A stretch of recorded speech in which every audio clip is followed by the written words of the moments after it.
Hi, this is Birdie Jaworski at No Rivets, and welcome to my second lecture on transdimensional mapping, a process that you can incorporate into your own remote viewing sessions. I hope you enjoy the show.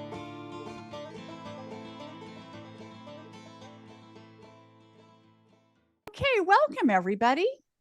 Welcome to my second lecture on transdimensional mapping, which is a new way of looking at remote viewing. I have been working on this for over 20 years. My name is Birdie Jaworski. You can find out all my information on remote viewing at norivets.com, norivets.com. And you can find out all about my UFO group at abqufos.com. Anyway, for those of you who are not that familiar with me, I go by Birdie. Some people know me as Prue. I am a remote viewer of almost 30 years. I was first trained once the remote viewing program was declassified by the US military in 1995. And I worked at the Farsight Institute, became the vice president there, left there to start my own company, TransDimensional Systems, and left TransDimensional Systems after a whole bunch of government interference and traveled the world in my own way for over 20 years. And here I am today, back in the spotlight, talking about remote viewing and all the things that I've discovered in the interim. I developed a new method of remote viewing that I call transdimensional mapping. Now, all of you who are remote viewers, you can incorporate this into your remote viewing sessions. Transdimensional mapping works as a standalone remote viewing methodology. It also works as an integration into CRV, SRV, TRV, and all of the other remote viewing protocols. So I think it's very exciting. I think you're going to like what you see tonight. My first lecture was about 3 or 4 weeks ago. And it was really an introduction to my philosophy, which is essentially, you get what you get. I believe every single piece of data in a remote viewing session is relevant. I know that some people feel that there is a target to hit or miss, and sometimes you hit the target and you miss the target. But my philosophy is very different. I believe that we do not make things up when we're remote viewing, that our mind parcels things in terms of our own experience, our own history, our own culture, our own background, our own spiritual, religious upbringing and understanding, our own philosophy and understanding.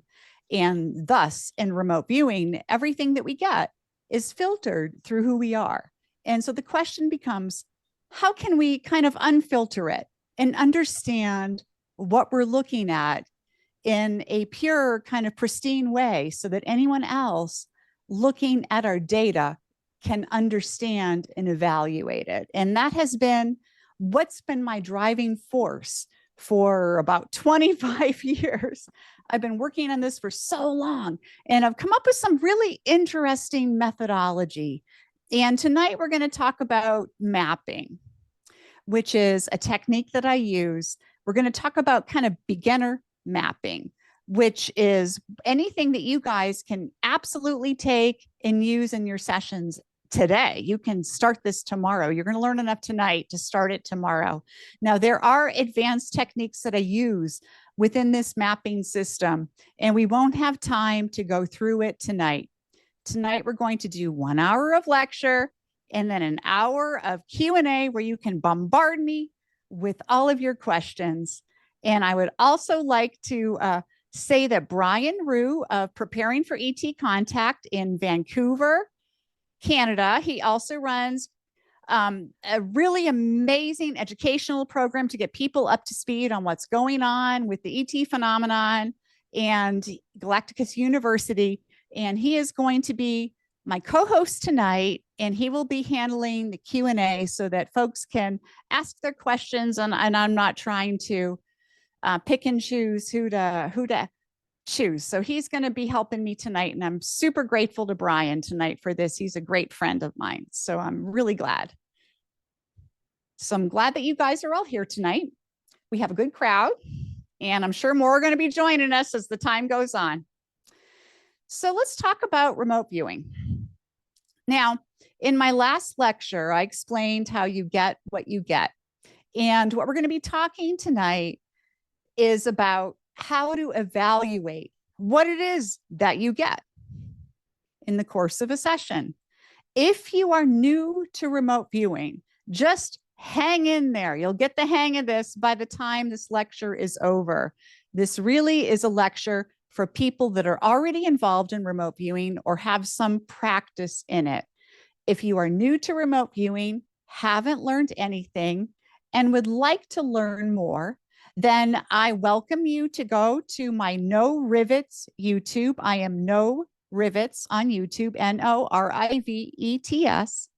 And I have a 3-hour workshop there in which I outline my older methodology, my transdimensional remote viewing, TDRV, which is the remote viewing method that I taught people for a long time back then, back 25 years ago. And I taught literally thousands of people across the globe how to remote view using that methodology. It's just a short workshop. It introduces you to the very beginning basics. What I'm doing today incorporates something beyond this. You can learn those basics and have an understanding of how remote viewing works, and then jump into mapping and accelerate what you're doing and take it to the next level. So when 25 years ago, when I was working at my company, TransDimensional Systems, one of the things that bothered me was that I would look at a session and I couldn't quite understand, if I was doing analysis on a session that I didn't produce myself, that somebody else produced for me, somebody in my group. I wanted to understand what they were getting. Even back then, I believed that you get what you get. And that was my mantra for a very long time. I believed that my students, that the people that were involved in my group, I believed that everything was relevant. But the question was how to extract the data so that anyone could understand it. Because like I said before, we filter the data through our own encyclopedia in our minds, our experience, our upbringing, everything, our entire backgrounds. And I wanted to understand exactly how I could see someone else's data through their eyes. So I started thinking about how can somebody deconstruct their own data so that anyone could understand it. And this was my motive over the past 20 years in trying to figure out how to come up with a system so that anyone getting anything, they could explain what it means and why it's important. And one of the things you have to realize in remote viewing is a lot of times when we're doing practice in remote viewing, we're remote viewing photographs, right? Photographs of places, people, events. Perhaps it's a short description of an event that happened in the past, a battle in World War II or something else like that. And the resulting data that somebody would get in a remote viewing session may be 100% correct, but it may not look like what you expect based on the picture or based on your understanding. So when you're remote viewing, you're not looking at the photograph. If it's say Marilyn Monroe, the famous photo where she's standing on the grate where the air is coming up and her dress is flying up. If you don't draw Marilyn and her dress flying up, but instead you draw somebody behind her, a photographer who is taking a photo of her, or bystanders, or even the structures that are behind her, you might think that what you're getting is a so-called miss. So there's a lot of things to consider when we're looking at remote viewing data. And mapping is a way to try to pull the entire narrative together and to understand what exactly you're looking at and what exactly is happening here. So let's talk about what you need, and then we'll talk about process. So I'm going to share screen here and show you just some of the tools that you're going to need for this. So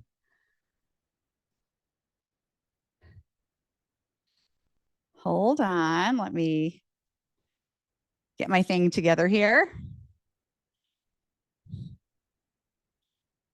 Okay, so the first thing you're going to need in transdimensional mapping is large scale paper. And here is a photograph of a pad of artist paper that I happen to have on my house. I use this sometimes. This is 18 by 24 inches. This is the minimum size that you really want to use for this process.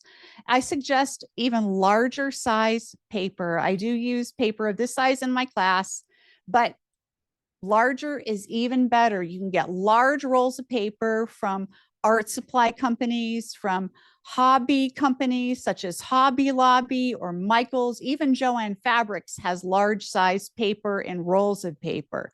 You can go to a restaurant supply company and buy enormous pieces of paper, like 3 feet by 3 feet wide. And this is what I personally get for my own use. There's a restaurant supply just down the road from me here in Albuquerque, and they sell these large pieces of butcher block paper that people, restaurateurs, use as tablecloths in like pizzerias, Italian restaurants. So you can use something like that, but I recommend large scale paper. The next thing you're going to need is a collection. Hold on here if I can figure this out. A collection of colored markers, crayons, your normal remote viewing roller ball pens, and anything, colored pencils, anything colorful and textured. You want different textures and different colors for this process. It's very, very, very, very, very important. So if you want to try this process, I highly recommend getting the large scale paper and getting an assortment of colored instruments that you can use.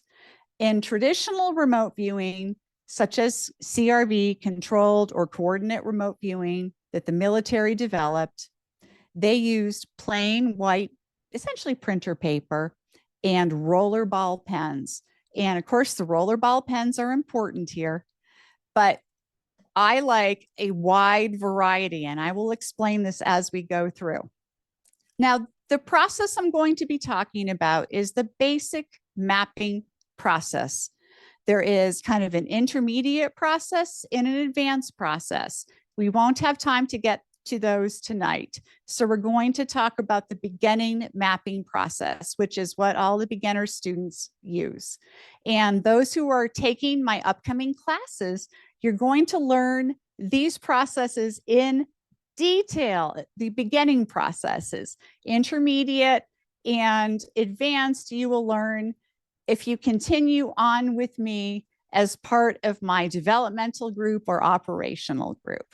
Right now, I do have a very small group of remote viewers that I have trained in mapping who are in the developmental stage and working towards operational stage. And these remote viewers are the most incredible remote viewers I have ever seen. You're going to see some of their work tonight, and I'm going to explain it. I'm also going to show you a couple of mapping sessions that I did using these beginner mapping techniques so that you can see how they work, exactly how they work, and how you can incorporate them yourself into your sessions. Now, if you are a remote viewer and you have been using one of the traditional methodologies, say you are a student of CRV, controlled or coordinate remote viewing, which it comes straight out of the Stargate program, taught by Lynn Buchanan, Paul Smith, Lori Williams, a number of others who are teaching this technique, you can incorporate mapping into your technique.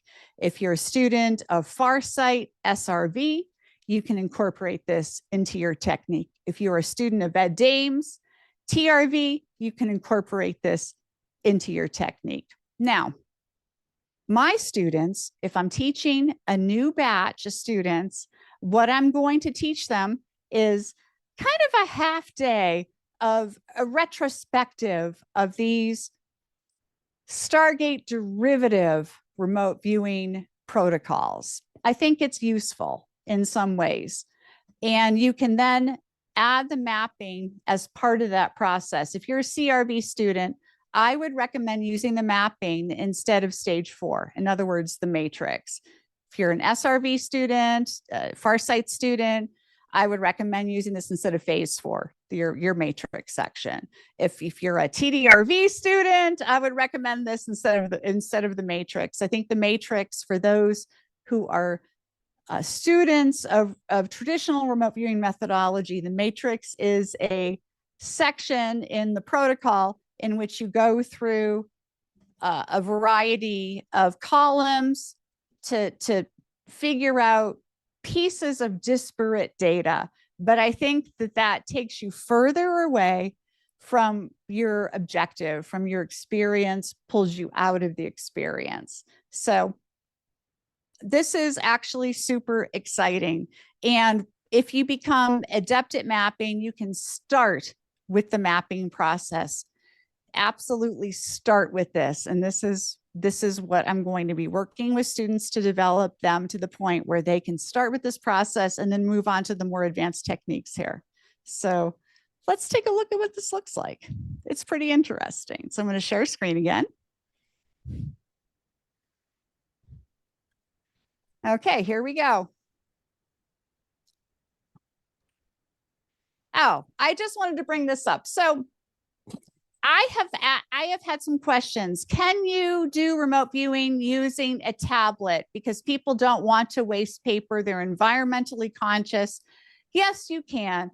I do this myself. Here's my tablet. Now, this is an enormous, it's like one of the largest tablets you can actually buy. And I do remote viewing on it. I absolutely do.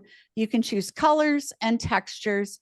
It is a viable way. However, I do not recommend this for new students whatsoever. This is a session I was working on the other day, but I do not recommend this for students. And I'll tell you why. It's really important to be able to grab colors and textures immediately, to not think about it. You also want to have that huge paper, even on the largest tablet you can buy, which this was at the time I bought it. I think there's ones that are slightly larger now. I mean, you can see my laptop, which is the largest you can buy, like is dwarfed by this. It's an enormous tablet, but it's still, I don't even like it half the time because it doesn't give me enough room to work on.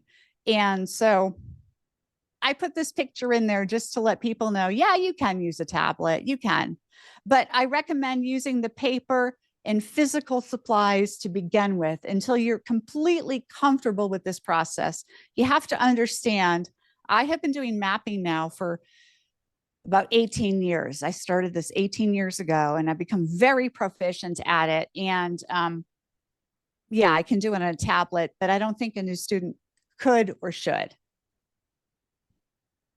So now we're going to take a look at an actual map. So what are we looking at here? In this particular experience, and I am now dropping all of the terminology from all of the Stargate derivative methodologies. I'm not using target. I'm using the word experience or exploration. I'm not using viewer. I'm calling you all explorers or experiencers. And there's a number of different terminology that I'm using. And if I use something I don't think you're going to understand what I'm talking about, I will explain it. But you guys have to get on board with this. So this is a typical mapping session. This was done by someone that I've worked with recently. And the experience here was a filming of the movie, The Wizard of Oz. And what I had this student do, now she was new to remote viewing, so I did have her do several, what I would have called in TDRV scans, where she did an ideogram, gotten basic impressions, and then a quick intuitive sketch. She did several of these, and then a general sketch just on printer paper in black and white with the rollerball pen. And then she combined it into this map. And if you are a CRV person, this is like, you would, the equivalency here would be doing stage 1 and stage 2, and then combining it into a map. So the map here, she put all of her elements together, and you can see that she drew circles around each of these elements. In one, she had on the upper left-hand corner, she wrote environmental elements that she was getting, which included forests, a road, and all kinds of different animals and insects and things. On the right-hand side, she drew a circle. You don't have to draw the circles, but this made sense for this viewer. And she called it structures. And this is where she put her structures. On the lower left-hand side, she began drawing her people/beings. And on the right-hand lower, she put her concepts. And even though there's lots of lines and connections here, she started by making each of these separate areas, incorporating all of the data that she had acquired up to that point in the session. So in the upper left-hand corner, all of her environmental stuff, and you'll notice that because she was able to use large form paper, she could add all of these things in. And because she's allowed to use colors and textures, she chose really interesting colors here. The road is yellow. Follow the yellow brick road in The Wizard of Oz, right? She draws a yellow road. Now you have to understand that these experiences were done completely blind. None of these explorers knew whatsoever what they were going to be having an experience with, what they're going to be looking at, exploring. They were only given a random number at the beginning of this. They had no idea, yet she chose the yellow pen to draw the yellow brick road. On the bottom left, she draws a female character, her hair blonde, wearing a dress with a sash. And if you look at photographs of Dorothy in The Wizard of Oz, she wears a dress with a sash. And she draws the wizard here in the people section, who she connects to the castle and the structures. And then she has a number of concepts. So in mapping, what you're doing is you're taking all of those fundamental base impressions that you get when you begin a remote viewing session, or as I like to call it, transdimensional mapping, and you put them in their corresponding areas, their corresponding maps. This is really a map of 4 maps. And then you start making connections. And the reason that you do this is because most of the time, especially for people new to remote viewing or who haven't been remote viewing for a very long time, most of the information you're going to receive is going to be in terms of comparison, metaphor, parable, word painting, because you've never experienced this before and you don't know what the data feels like. So you might think, I think there's a castle, but you're not really sure that that's real. So you can draw the castle in your structure. You can draw the person in your person area, and it's up to you which areas you want to highlight in your map, if this makes sense.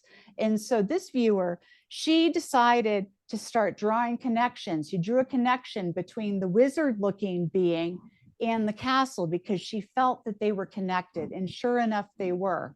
She was able to determine that there were beings, that they were coming from the forest. Those are the people that Dorothy met along the way in The Wizard of Oz. And she also got all kinds of really interesting data under structure. She drew like a goblet. And I don't know if you recall in The Wizard of Oz, but Dorothy takes that sleeping potion, right? And so this a goblet would be considered a structure. And so that's there present. And she knew that this was a metaphor. And when I had asked her to explain this to me, she said, you know, this is a metaphor for a big journey. This young girl goes on a journey over some kind of road, and she meets beings that help her achieve her goal, which is to get to that castle and to meet this wizard. So this is a brand new experience or explorer, brand new remote viewer, if you will, like day 2 of learning this. And the mapping allowed her to create a super incredible cohesive narrative of what was happening. This is how mapping works. The colors work because it allows you to understand things you wouldn't normally know. Why did she draw the road in yellow? I asked her when she was explaining this before I gave the reveal of what this was. And she couldn't quite tell me, but it was a yellow brick road, right? So, you know, on some level, even if you can't bring it to the surface or articulate it, we have this knowledge in our bodies, in our understanding, and it wants to come out. And this allows us to bring this to the surface, all these different colors and textures. So let's go on to the next one. I don't remember what's next. Here we go.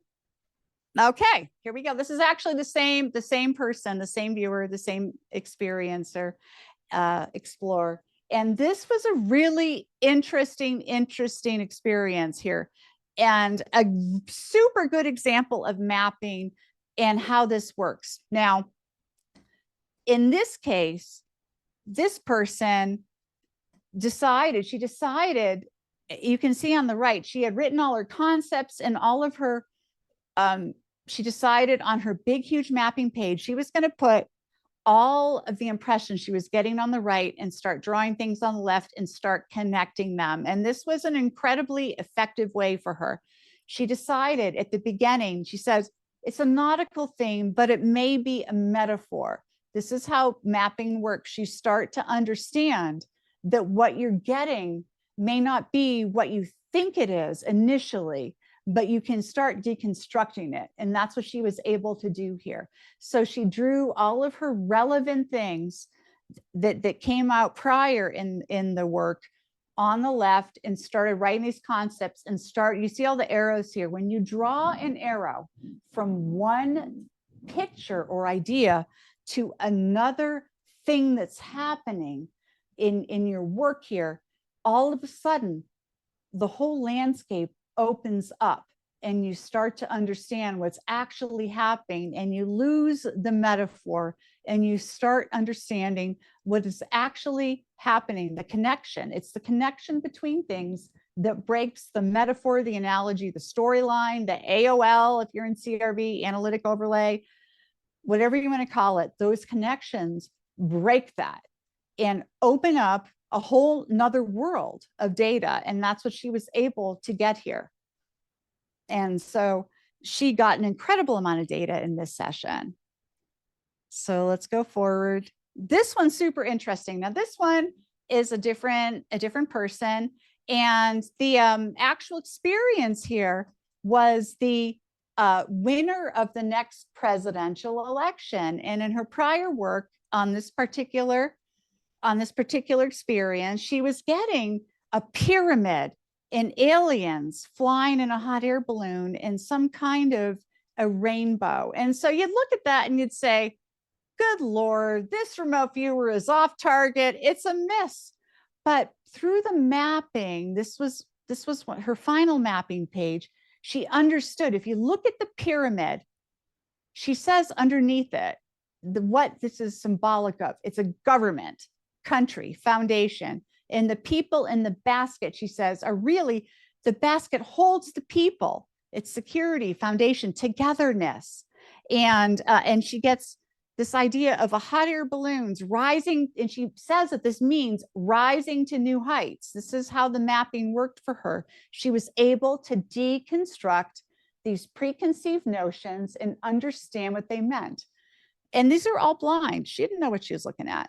And then UFO alien mothership, right? She says this really means someone or something new or foreign at the controls, disclosure, someone foreign. And the sunrise rainbow, new beginnings, hope, and diversity. Now, take that as you will as to who the next president of the United States may be, but this was an amazing session for a very, very, very new person to this who had never done this before and was able to take a storyline.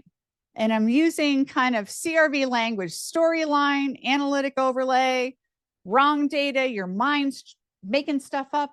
No, the data was real. She was able to deconstruct it and understand by making all those connections, like I showed in the past 2 pages, what these things mean. She was able to understand that the pyramid actually represented government or the country, the big foundation, and that the aliens flying in the sky meant that it's going to be a change of regime, somebody new coming in. This is super important, guys, because in traditional remote viewing, if anyone had turned in a session, a remote viewing session on the next presidential winner, and they drew a pyramid, an alien in a hot air balloon, and a rainbow, everybody would say, well, I don't know where the hell you were, but you weren't there. But in reality, this woman was there. She was there, and she was using symbolic language to get across. In all of her conclusions here, the conclusions that she made was done through mapping, not through the reveal of what this was. She had no idea in writing any of this, okay? Okay, and this is just a really interesting illustration of what mapping looks like when you're deep in the thick of it. This is somebody who's looking at, and you know what, and honestly, I don't remember what the reveal on this was, so I'm not sure, but I just thought it was a great picture in all of the lines. So this person had struck a lot of structures, had people, nature, environment, and concepts. And those were the different maps that this person put on the mapping page. And you can see all of the lines where they're trying to draw connections. Now, let me explain how this works. So in this case, if you have, I don't know if that's a bus or a train, they're under structures, you know, they're drawing a line to transportation. You could draw a line from that to any of these things and figure out what the connection is. In a traditional remote viewing session, you get a lot of discarnate data. You get your disembodied sketches, maybe your big sketch, and you go through the matrix and you get a lot of disembodied data. Maybe you start pulling it together and can write some sentences and get a sense of kind of what's happening. But how is the thing you drew on page 2 connected to the thing you talked about, the concept you talked about on page 6? There's no way in a traditional remote viewing session to connect those things. That's what mapping does. It allows you, just the drawing of the line opens up your mind to understand what those connections are, if that makes sense. So, and here is, this is part 1 of a 2-part thing here. So this is like one person's first mapping, and they had written all these concepts on a couple of other pages. I think she had run out of regular paper and was using a notepad, and then took a mapping page and was drawing some of her connections and starting to fill in the narrative here. And then she turned this into this mapping page, which was really remarkable. So she was able, from the prior mapping, to develop a better mapping page where she was able to illustrate all of the different aspects happening at this particular location, and then started connecting them in different kinds of ways. This was really interesting to see. So in mapping, you can use more than one mapping page. You can start with one where you combine your elements from your prior pages in your session, put it on a big page and start making the connections, and then take those connections and make another mapping page where you further delineate what the data is and further illustrate what's happening.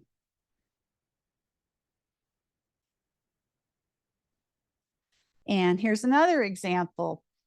The page on top was a page prior in the session, and then this viewer starts drawing all these interesting things and making these connections. This is how you do it. You have all these sketches in remote viewing, all of you, I think most of you here are remote viewers. And so you know that you have multiple sketches, you have multiple pieces of data, and the mapping is how you can draw these together. This was a particularly interesting session. The man's face there looked exactly like the face in the photograph that this was from, but there were all of these interesting connections that she made. So I'm just trying to show you different examples of what's going on here. I seem to have lost there we go. Okay, and so here's another viewer. And she organizes herself in mapping a little bit differently. She's also new to remote viewing.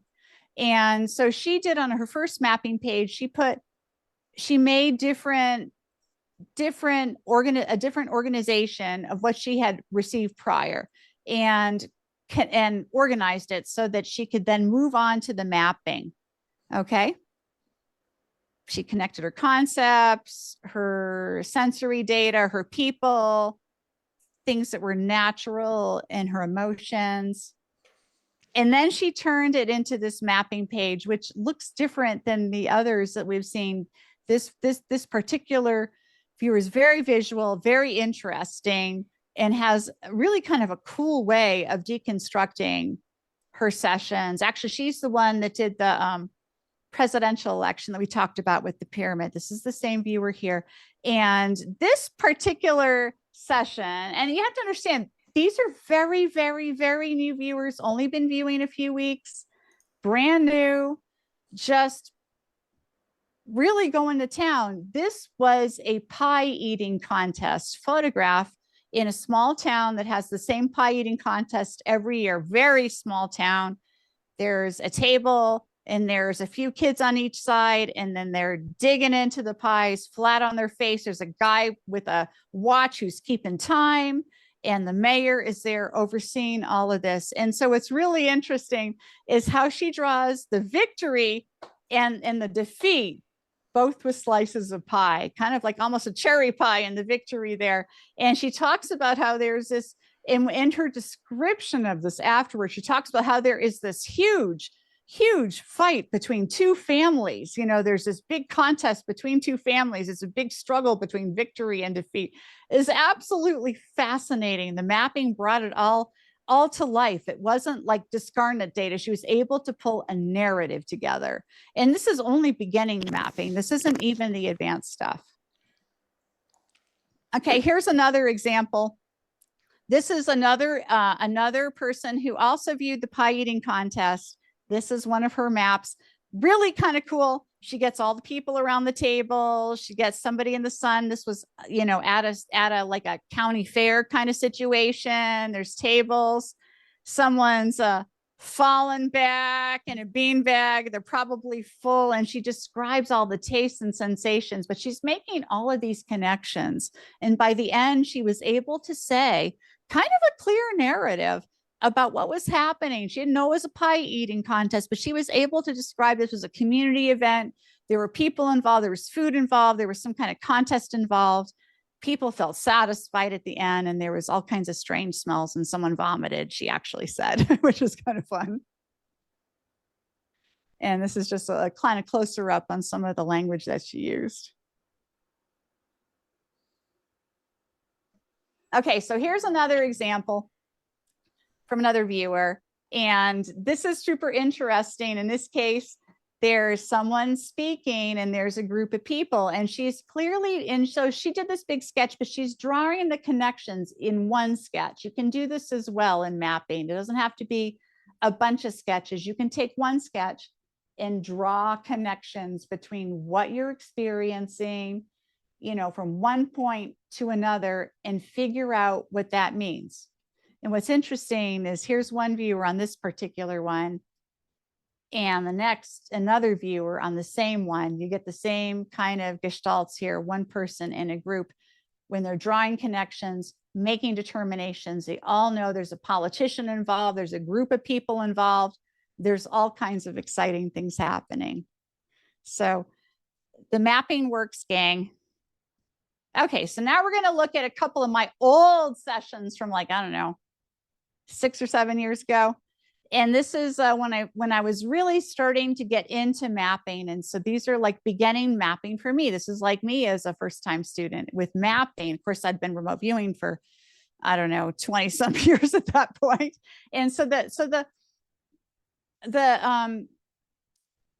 experience I was having was the Tiananmen Square massacre. We've got the gentleman who's facing down these Chinese military, you know, that are all coming en masse for all these people. Thousands of people died in this horrific event. This is a close-up. Notice the lights, kind of important when you get to my work. And then this is from above, a picture from above of the same event. All the tanks, all the formations. This was a road that was surrounded by trees. And this is, you know, here's one of the mappings that I did. It's one of mine, just so you can see. And this is from, like, I don't know, 8 years ago, 7, 8 years ago. And so what I did was I put people up on the left, structure, concepts, and timeline. I decided those are the relevant maps for this that I had discovered leading up to this. I said this was page 4 for this particular one. So I had done 3 pages prior, and then I did a couple pages after. But on people, I said many people, young, less than 30 years old, because these were all students, right?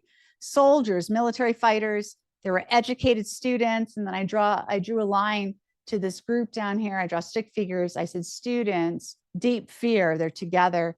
I drew blood, I used red. And this is when I first started using color, was about 8 years ago. I just wanted to show this as kind of to show how I've changed through the years and how my process has changed through the years.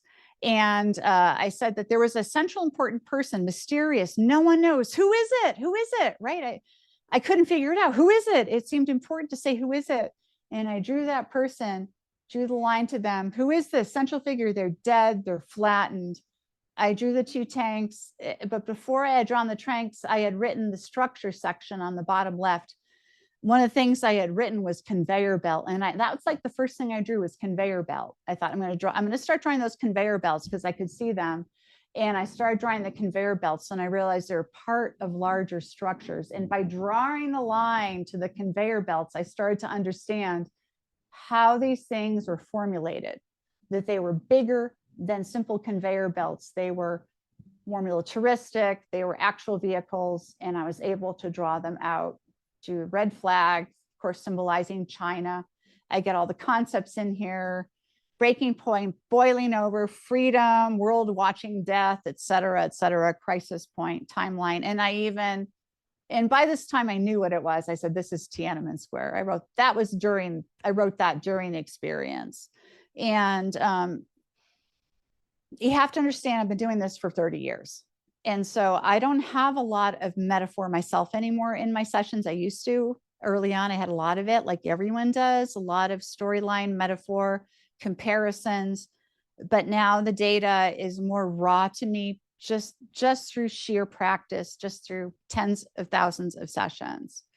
And so here's another example. So this was something somebody gave me. They wanted to see what I would get, a friend of mine who I was talking to about remote viewing. And this was around the same time, 7, 8 years ago.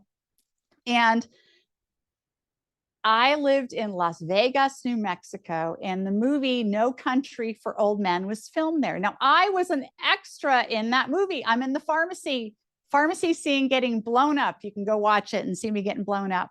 But here is Javier Bardem and one of the Coen brothers, and they're filming, and they're on the plaza in Las Vegas, New Mexico. Now, I was given this blind, of course, didn't know what I was looking at. And so this was my resulting map. This is like 7, 8 years ago. So I had the people, structure, concepts, and action. Those are the maps I decided were important. And so under the people, I had, the first thing I wrote was me. I am here. Weird. because I knew I was there because I was in this movie. I knew I was there. And then I put men in charge and then men and women because men and women were involved. There's two groups of people, some separate, there's equipment, some leaders, lots of sunglasses. This is Hollywood, right? Man with a page boy hairdo. That's clearly our, main character. Evil, I said, but not really because he's playing someone evil. Brothers, I wrote and underlined it because the Coen brothers. You can see the catering trucks, and this is the Las Vegas Plaza. Now, if you look up the Las Vegas Plaza, you'll see this right here is Navajo Textiles building because it has that hump. And then there's these two other buildings, and then the church is right there. And then here's the hotel. I said it was haunted, an old ghost, old building. And I wrote down, why do I know this place? Why am I here? So I drew a line to the building and I said, LVNM, Las Vegas, New Mexico, Plaza Hotel. I recognize it. And so drawing lines between pieces of data is so key in remote viewing. I cannot even tell you. It opens up an entire another universe to remote viewing. It opens up, it allows you to drop your preconceived notions, to drop your storylines, your metaphors, your word paintings, your analogies, your parables, whatever the heck you're doing, allows you to drop that and see what's actually real under the surface of that. This is why mapping works. It seriously works. It gives you left brain, which is your controlling, analytic,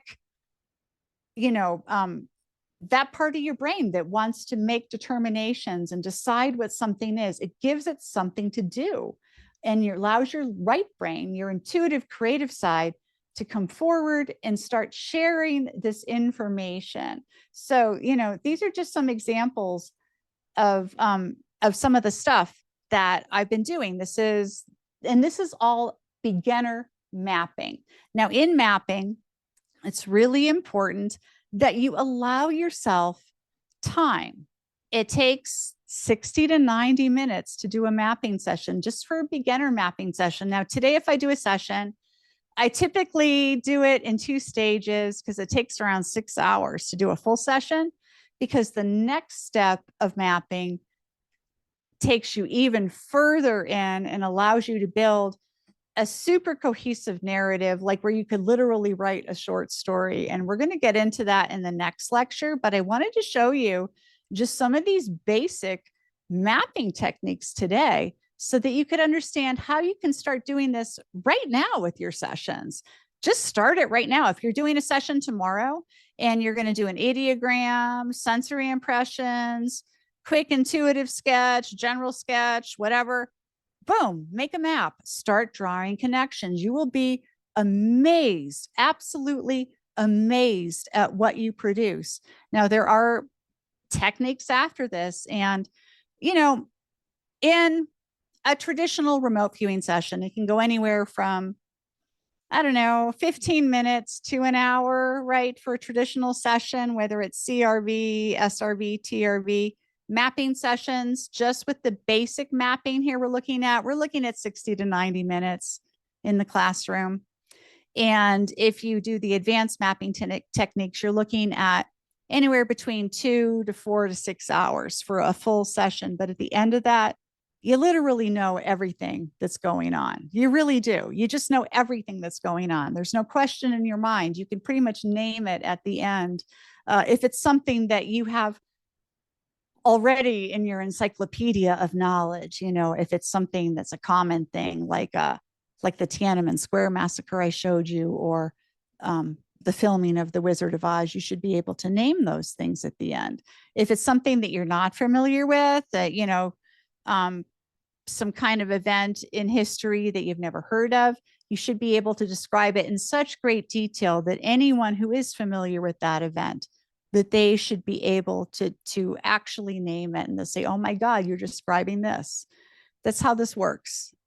I have never seen results like this in my early years of remote viewing. I'm super excited about what this is offering people, in their practice, and just the people, the little small group I have, and, people that I've personally instructed, They're having incredible experiences and loving it, loving it. They're learning more about themselves than they are perhaps about what they're experiencing here. But that knowledge of yourself is going to roll over into experience about everything else. Now, the two maps that I showed that I did, of course, you know, people would say, well, those were on target, those were hits, right? Well, that's 30 years of this. That's 30 years. I don't have a miss anymore because I don't believe in misses, first of all. And second of all, I have learned how to deconstruct my own thinking so well that when I get a storyline or a metaphor or an analogy or a word painting or a parable, whatever you want to call it, I know immediately what my mind is trying to relay. I've worked on my mind so much for so long that that's no longer an issue for me, and it won't be an issue for you too, the more that you start to deconstruct your thinking. And mapping is a way to help you deconstruct. Another way that you can deconstruct just using traditional remote viewing is to take your session, you know, whatever you've done, stage 1 through 4 in CRV, stage, you know, whatever you've done, the whole matrix and whatnot, and go afterwards, after you've remote viewed your session, and look at literally every single piece of data. And I mean, every single piece, and tell and explain to yourself why you wrote down what you wrote down.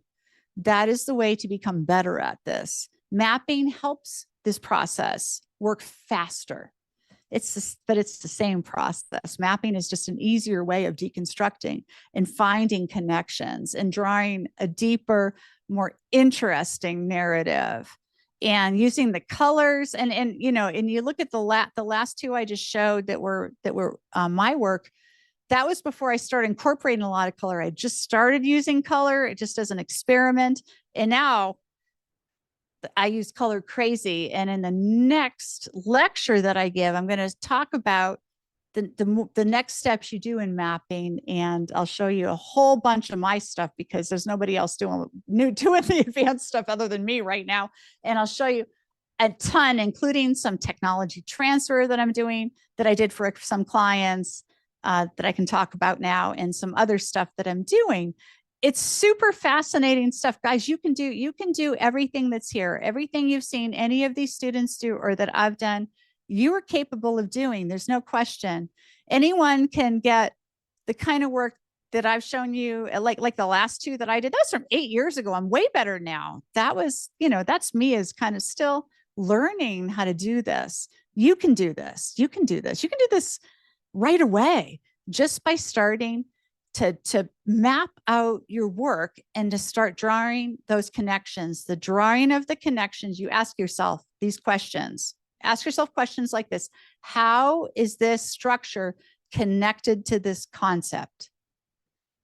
Why is this emotion connected to this person? You can ask yourself things like, can I rise above the environment here, and can I see the connections more clearly? You can ask yourself, why is this important? Why is this concept and that structure important? Those connections are going to give you all of the answers that you need.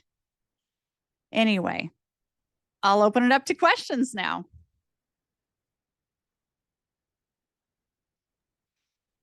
Okay, I can share for questions. We have Jamie Sexton, and people can also turn on their cameras when they want to ask a question. Okay, Jamie, you're on. Okay, I'm trying to figure out how to get out of, I don't know what I did here. Can you hear me? Hi, guys. Sorry. How do we let you know? One of the questions I believe you answered. How do we let you know we have a question? Oh, Or Jamie was on first. Yeah, right? there, you can, if you click on React, there's like a little heart symbol at the bottom of your Zoom page, and there's a little heart symbol that says React. You can click on that and it'll offer you opportunity to raise your hand. Yeah, where it says reaction. Yeah, I should have mentioned that. And raise hand. Yeah. Is that under the chat box? I'm sorry. I don't usually do this. Is that reactions on the bottom of, if you're on a computer, on the bottom of the screen where it says reactions? Oh, on the bottom of the screen. Yeah, reactions and then Got raise it. hand. Okay. I'll add my name then. Go ahead. Very good. Okay, Jamie. Can you hear me? Yep. Okay. In the Hey, tradition, Jamie. Gonna Hello. see. Hey, Jamie's coming to my class this next week. So excited. It's close. It's real close. It's real close. In traditional methods, the information often comes in so fast that I barely have time to even do sketches. But some of these sketches look very detailed. How do you handle that? Like, does it come in fast like the traditional method, or is there a way to slow it down long enough to do a drawing or multiple Okay. drawings? Jamie, this is what you do. If the information is coming in very fast, get all of that information out, get it on the page, just dump it all out there, put it in wherever you think the appropriate area is. That's why the mapping is really effective. If you have this enormous piece of paper, you can decide, okay, I'm getting concepts here, I'm getting structures here, I'm getting emotions here, or timeline or whatever. Just dump it all in there. And then when it starts to slow, then start putting it together, and then start doing your sketches and start connecting the pieces. It's important though, when the flow is fast, to honor that and to let it all come out first, and then take some time. That's one of the things that's different in what I'm doing. And in traditional remote viewing remote viewing, you want to just keep moving fast through the whole session. You don't want to take time. It's even encouraged not to take time, but I think it's important to take some time. After that initial dump of data happens, it's important to take some time for reflection and to think about how things are connected, and to say, okay, I got in this whole list of structures, I got this kind of structure, and I got a conveyor belt. Like in my Tiananmen Square one, I got a conveyor. I felt there was a conveyor belt. So I drew that first. After I dumped everything out, I wrote all the words, and then I drew the conveyor, which at first I thought was okay, because I'm old. And back when I was a kid, like in the 70s in the grocery stores, they had these really amazing conveyor belts where they'd pack up all your groceries, and your bag would go on this conveyor belt, and it would go through this little door, like a dog door, and it would go outside, and you'd pick up your groceries outside. And I honestly thought the conveyor belt was that when I wrote conveyor belt. That was the first thing that popped into my head. But when I drew it, then I knew that it was connected to something else, because I had all this other language, and I tried to figure out those connections. So I started drawing the lines to connect. I thought, oh, it's actually a military vehicle. So I started drawing that. So I don't know if that makes sense, but yeah, if you're getting it fast and furious, dump it all out, and then take your time. The taking of your time, I feel, is extraordinarily important to this process. That makes sense. Thank you. Yeah, my pleasure. Okay, Lana, you're on. Lana. Hey, Birdie. Hey, Lana.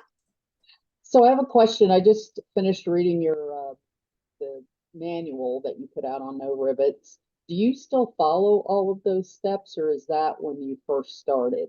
I do not at all. I mean, now I have taught, I can't figure out which way the fingers go. Okay, I've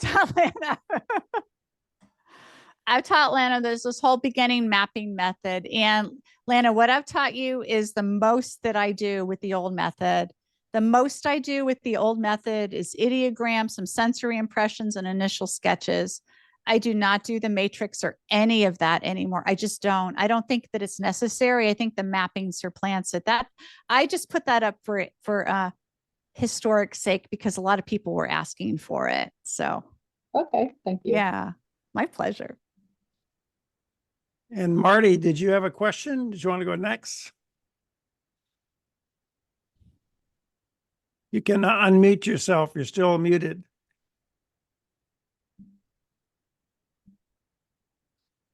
Here we go. First of all, I just want to confirm that you will supply in the September meeting, which I'm really looking forward to, all the colored pencils and the big paper. Everything. That's what I thought. Okay. Even the snackasitos, everything. You have Just to worry. confirming. I just need warm bodies, nothing else. Okay. with the mapping approach, it turns out I did one today. And Yeah. I went through every one of the elements, but there were some that didn't seem to fit. And I used the approach that you say for the CRV, where you go back and have each one, you explain what was going on. Do you do that with the mapping as well? Yeah. So the deconstruction you do as well. And the mapping kind of takes care of the deconstruction. So when you get to the mapping, you're going to go through every single piece that you got, and you're going to figure out how it's connected to everything else. And that figuring out deconstructs it for you. So if you get a castle, say, you'll connect it to whatever beings might be there. And then you'll realize, oh gosh, it's not really a castle. It's actually an office space, but there's like some really mean guy who's in charge of it who feels like a wizard, so it'll help you to deconstruct if that makes sense. Well, it did, and I did it. I even didn't use a coordinate. You had said something about using a little symbol, and that's we use kind of like a sigil / symbol thing. Exactly. I had like 6 pieces of paper next to each other. Okay, my last question, and it was a pretty good session actually. My last question is aliens reading minds. I mean, they might think so differently than we do, but you can actually do telepathy with aliens. Yes. Yeah. They do think differently than we do. And so there is this, we do have an anthropocentric approach, I think, most of the time when we're thinking about them or even trying to connect with them. But when we will do some alien stuff in the class, but aliens, you can and I think all remote viewers have had this kind of experience that have looked at these kinds of experiences. I think that it doesn't matter whether you're Joe McMoneagle or Daz Smith or anybody else. We've all had these experiences where we know that there's an ET or some other kind of non-human intelligence that is in the area that we're looking at. And they're almost always, not all the time, but a lot of the time they're aware. They're aware that you're there. And if you know that they're aware that you're there, which is easy to determine because it feels so differently than looking at humans and human experience, then it's super easy to have a conversation. Now, that conversation is limited by our own limitations, absolutely, but you can still get something fruitful out of it, I think, and something interesting out of it too. A lot of times you get symbology, you might even get mathematics or some kinds of interesting designs and sketches that don't relate to anything you've ever seen before because they're trying to relay something that is outside of our normal experience. But yeah, I love it. I think it's just a natural part of the process. We're connected to everything everywhere at once, in my opinion. And it's just tuning in. It's just tuning into that, turning our attention to it, really. Let me see if you think this is reasonable, because this into me, and then I'm done. And that is, take your time. We've got lots of time. Okay, building up a relationship, finding someone, an ET, who is good of heart, positive kind of person, and then actually build up a relationship with him day after day after day, have a continual conversation with him. Is that something anyone has done, or you think you can do? Yes. Yeah. People have done this. Heck, I've done it. And you absolutely can do it. You can absolutely build up a relationship with a particular individual, non-human intelligence individual. You absolutely can, and have more and more contact, and it will become a more deeper experience the more that you do, and you'll understand more the more contact that you have. And it can actually be very rewarding and very interesting and a little bit scary at times, because it can kind of take over your waking moments, because just because you poke them when you want to doesn't mean they're not going to poke you when they want to. So, you know, you open up that communication. It is a two-way street, but I've never had a problem with anything being uncomfortable or something that I didn't welcome. But yes, you can do that. Thank you, Prue. Yeah, thanks, Marty. Can't wait to see you in a few days. Yep, me too. Yeah, next we have Carol, and if people want to do a follow-up question, that's fine. Okay. Hi. Hey, Carol. I'm just wondering how to answer this, ask this question, because it kind of, some of it has to do with what the gentleman was mentioning, but that would be more out of an experiencer. You know, how am I going to answer? Okay, I'll start with the question. I tried your, you know, at No Rivets on YouTube, and I've tried some the practice. Yeah. And yeah, sure. I got the first one with the smoke, and I wrote a hat. What I'm thinking is les pompiers, which is the firemen. You know, I didn't know what I was doing at the time. Right. And but before you mentioned Mr. Peanut, I was doodling. Then I started doodling a top hat, and I asked my husband, I said, does Mr. Peanut have a hat? And he says, he sure does. He sure does. Sure does. So, you know, that's fine. But what my question is that I think that sounds more like precognition than actual remote viewing. And if there's another term that you would prefer me to use, let me know. The thing is that, you know, everybody has their strengths. Okay. I don't know if remote viewing is my strength. Maybe it's something everybody can do. I'm not saying it's my strength. I'm going to try. Right. And so, but I remember, and now I'm going to mention what the other gentleman was mentioning a little bit, is there was a time we adopted my aunt's dog, and she was passing away. She went in the hospice, and I heard him say, and you'll know why I'm mentioning this now. I heard the next to the dog say, and I'm looking, nobody's around me. And I heard next to the dog, his spirit say, and next, his other aunt. Okay. Marilda. Okay. And so then that same night, that's when you have precognition, is that night, we get a phone call, and his other aunt landed in the hospital. Okay. So the thing is, and now I'm going to mention for the gentleman, I started hearing stuff when I seen an alien looking at me. Right. So I'm just wondering, or more precognition. Okay, more precognition. I may have had, you know, when I was younger, sure, you know, but more so now, how is this a hindrance to, I call it remote viewing because I'm so used to using that term.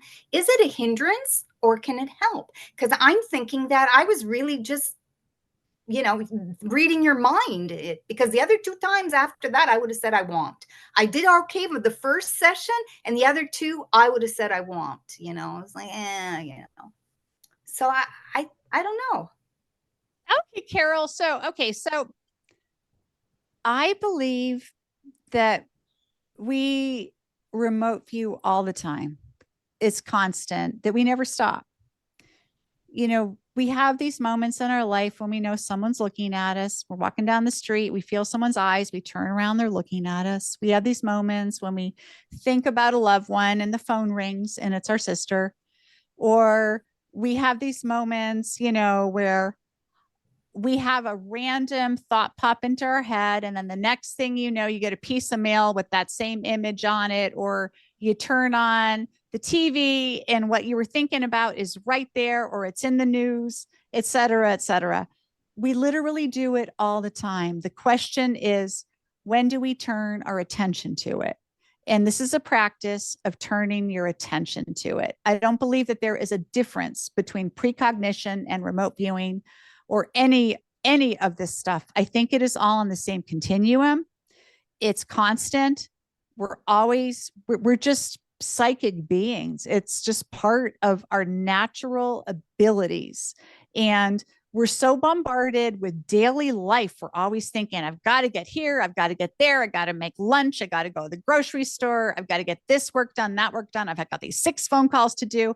And because of all of these things happening, you know, that we're always, you know, constantly dealing with stuff in our daily life, that we're just not that aware of the entire universe around us, except for once in a while when it pops in because it's something outstanding. That's why so many people have precognitive dreams and moments before huge world events, before, you know, huge earthquakes or, you know, big life-changing events in your personal life. People oftentimes have these precognitive moments. It's just remote viewing. I don't believe that they are different things. I think it's all on a continuum. And this practice allows you to deepen your experience as just a natural remote viewer, psychic being, whatever you want to call it, and allows you to do it on demand. But to be honest, the more that you do it and the more you immerse yourself in this practice, then the more all of those other moments in life come alive.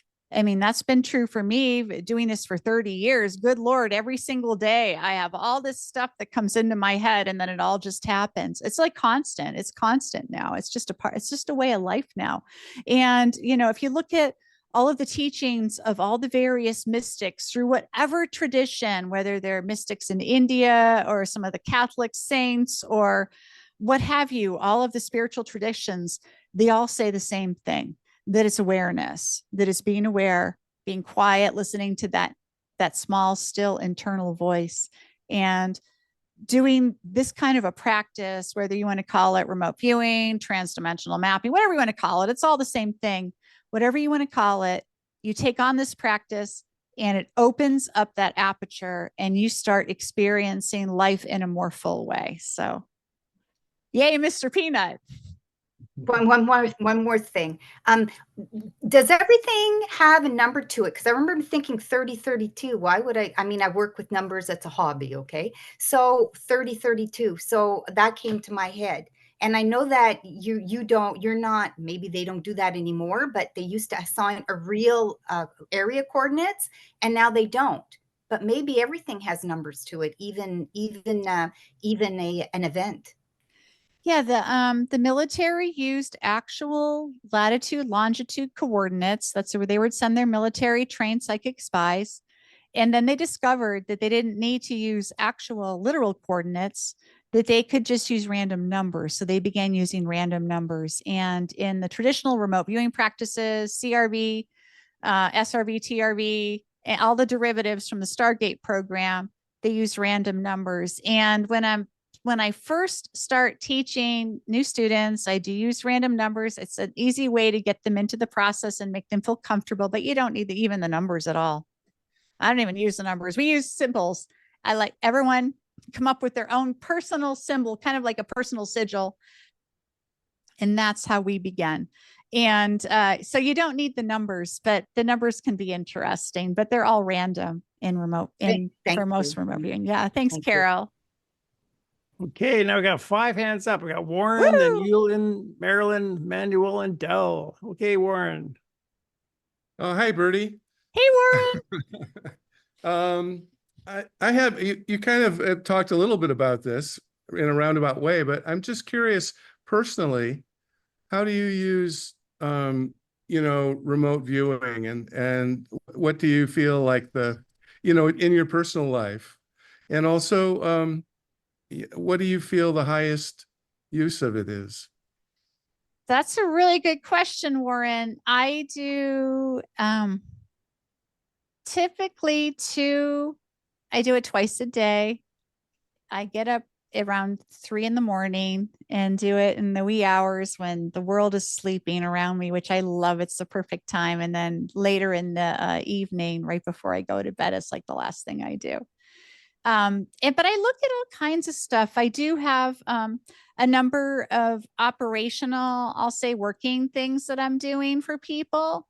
people have questions. You know, I've done a lot of work for law enforcement and for different companies.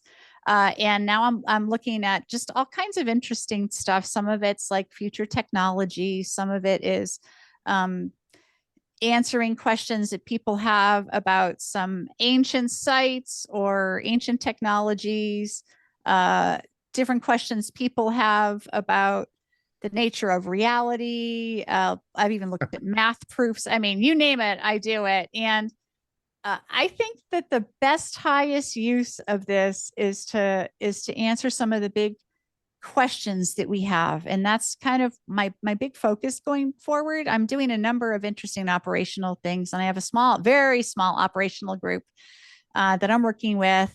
And I'm looking for people to join that group, people that are interested in this and want to become amazing. And what I would like to do is answer some of the big questions that we have on this planet. You know, who are we? Where are we going? Who's visiting us? What's our relationship to them?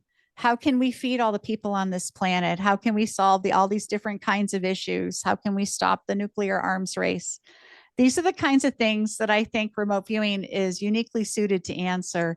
You can get all kinds of interesting data, and I'm really super, super, super, super interested in exploring those kinds of issues and exploring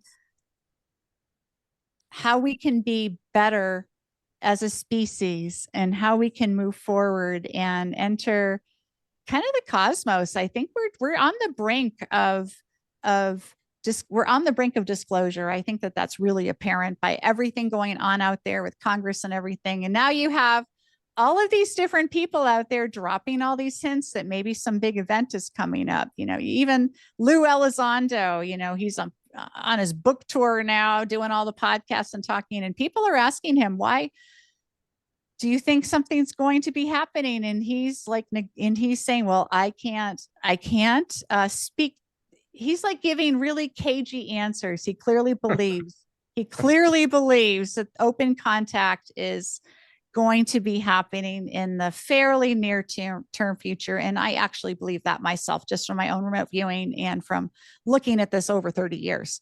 And I think that that this is going to be one way that we're going to be able to have interesting communication and be able to enter kind of the galactic age. So I think that's the biggest use. Yeah. Excellent. Thank you. Thanks, Warren. Okay, Julian, you're next. Yeah, hi, Birdie. Hey, Julian. Hi there. And hi, Brian. So I didn't plan to ask this question, you know, because this is a meeting about remote viewing, but now that the subject of non-human intelligence got broached, I'm just going to go ahead and ask this. Bring it up, Julian. To punt Let's it do if it's it. not appropriate. Good. Thank you. I agree. It's important, right? So here's a question. And it's more of I'll tell you my current take on a certain subject, some certain part of it, and then I'm wondering what you and others have to say about it. So there is this kind of like a narrative that's flying around, you know, competing with other narratives about how to understand non-human intelligence. And that is the narrative that there is a competition, you know, so to say, between like the beneficial non-human intelligence and non-beneficial. Sorry? Okay, Yes. no problem. Someone has to mute themselves. It's fine. So anyway, so regarding that narrative, there's something about it that without even knowing more details about it, just taking what's given at face value, seems to me like a big glaring contradiction. And I'll explain what it is. Now, I could be wrong, right? But anyway, if, let's say, some kind of a civilization, some kind of advanced non-human intelligence, you know, rises, you know, higher than the current state of the human race, then they have to be able to wield very great power, you know, manipulation of time and space, you know, things beyond like nuclear bombs, right?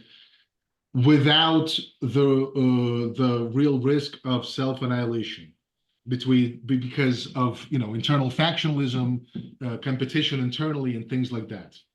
So that implies that a civilization like that has to be able to be sufficiently cohesive whether through collective consciousness or some kind of feedback mechanisms that allow for wielding of such power without it being used as a weapon, whether internally or externally against other civilizations. Additionally, it's been said that there is some kind of like a galactic federation, a universal federation of these non-human intelligences that, you know, coordinate activity, you know, maintain mutual interest, et cetera, et cetera. So if there is some kind of competition between non-human intelligences, first of all, it has to somehow go against the interest of this federation, because I'm assuming the federation is all about stability. And if there is some non-human intelligence that tries to be non-beneficial or coercive or parasitic, then by definition, they would have to go against this federation, which I'm assuming that the federation has some power, would not stand for that sort of behavior, number one.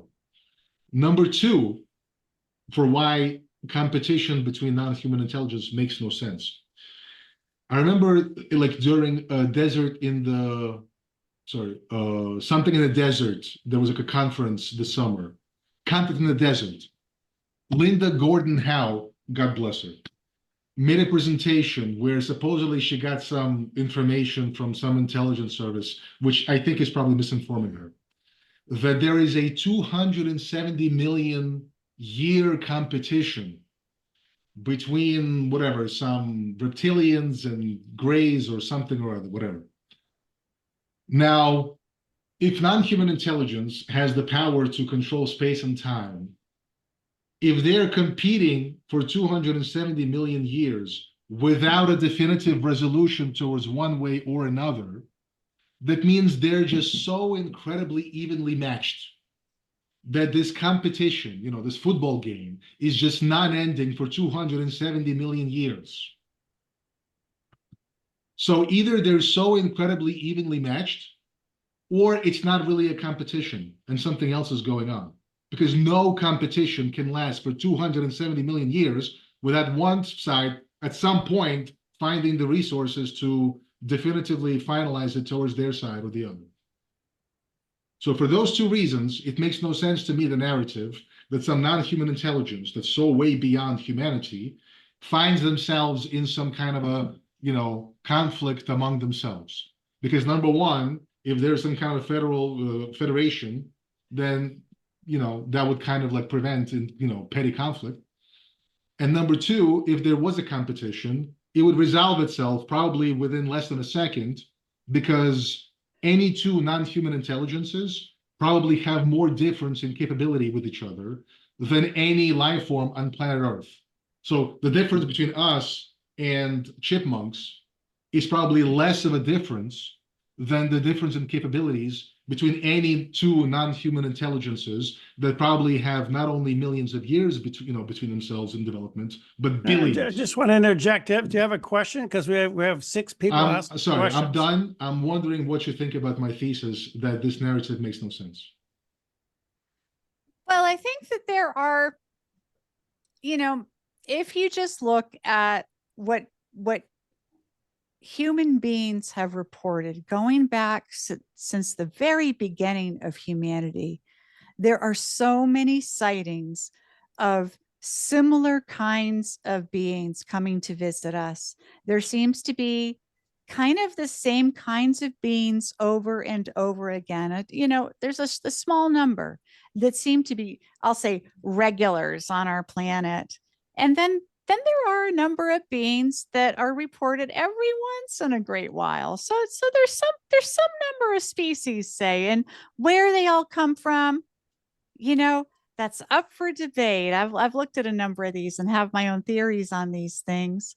But I do think that there likely is some kind of an agreement with species that are visiting our planet. You might want to call it a galactic federation. I don't know that that's what they would call it themselves.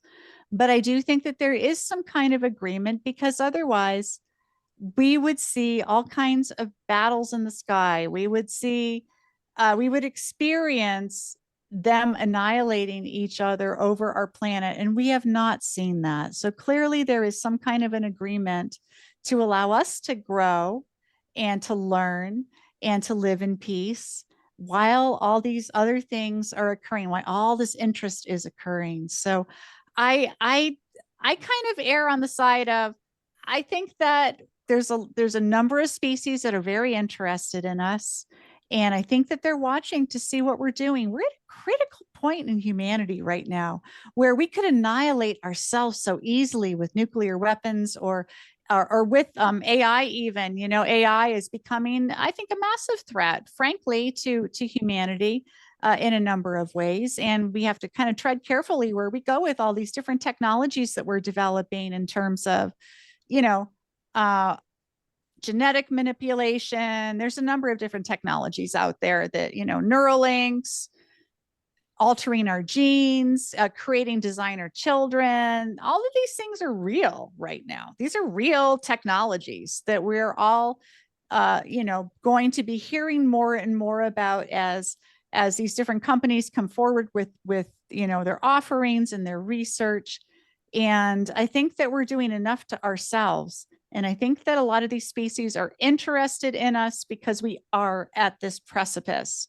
We are about to either become galactic citizens or annihilate ourselves. And the choice is up to us. So I'm not sure I'm answering your question, but I think that all of the species that have been interacting with us to date, it's the reason that they haven't, you know, landed on the White House lawn and made huge, enormous flyovers, except maybe a couple, you know, a few times throughout history, is because they really are waiting and watching to see what we're going to do. I think that that's truly what's happening. Yeah. Thanks, thank you, Birdie. Julian. I appreciate all your deep thoughts there. Right. No problem. Thank you. Yeah, thank you. Okay, Marilyn, you're up next. First, I just want to say thank you for, doing this, because I've been feeling like I've been remote viewing roughly 11 years. Woo! And yeah, but I've plateaued, and I don't know. I know you said there's no such thing as a miss, but I don't know if subconsciously you could discourage yourself to the point where you just keep getting sign missing. Do you believe in sign missing, or self-fulfilling prophecy, you just keep going down? No, I don't believe you ever miss. I think that what you do is, okay, so we're going to get into a little philosophical discussion here. So Okay. I think that what happens is if you have been trained in a way that tells you that you either hit or you miss, Mhm. every time you produce what you feel is a miss, you look at it and you feel bad. And that Mhm. tells your subconscious, oh, geez, I was a bad girl. Right. It's like training a dog. It's like if you hit the Yeah. dog every time the dog does something wrong, the dog's just going to become afraid of you.